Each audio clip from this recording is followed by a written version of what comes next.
We are back with another Let's Build on this medieval city that was once known as the Gutter Build. And I would like to start off by apologizing for the first bit of this video for this build not being here.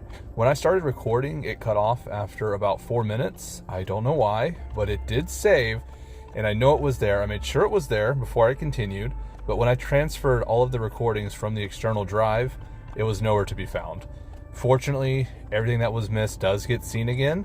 You can kind of connect the blanks from the end of the last one to this one.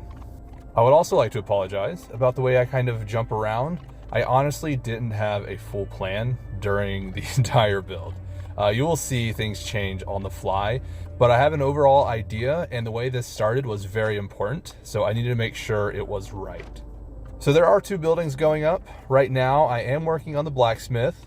This little section does get adjusted in just a moment, but I'm about to jump over to what will be the restaurant for a second. Then I'll be back to the blacksmith shop, and I actually completely finish it, furnishings and lights and everything else, before I switch again.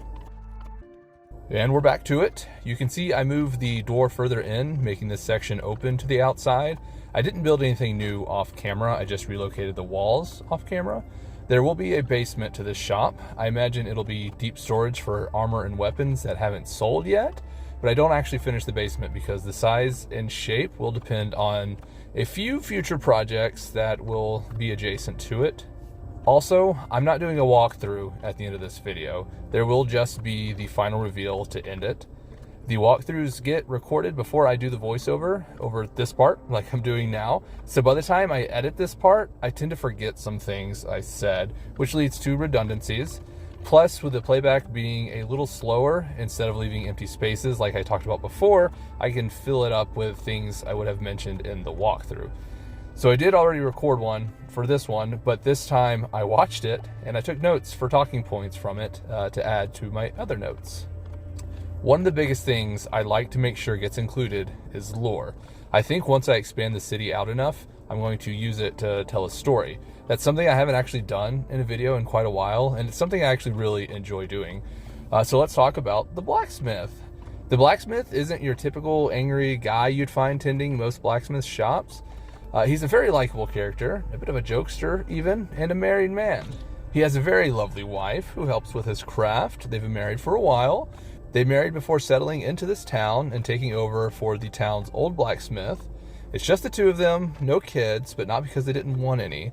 They've just been unable to conceive, and this makes them sad. They have a hidden sadness to them that they only share with each other. But other than that, very pleasant people when in the public eye. Back to talking about the build, I did something new that was actually a big time saver, and I wish I would have thought about it before. But when it came to placing furniture, I kept an eye on my chopping list. And once it reached the bottom of the screen, before I could no longer see the bottom of it, I quit placing blueprints and gathered everything I needed for what was already down.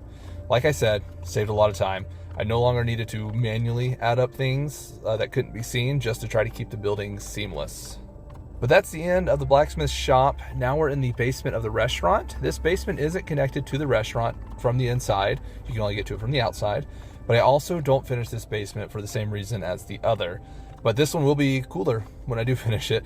And you're going to see so many changes happen to this building as we go. And it'll be simple things like moving stuff up or down or over a half block. So this restaurant is a small fine dining restaurant with a small lounge / waiting area on the 2nd level and a small rooftop patio with a couple tables and some standing room as well. It is a lovely restaurant for the customers, not so much for the employees. The kitchen is a bit tight and dark and dingy.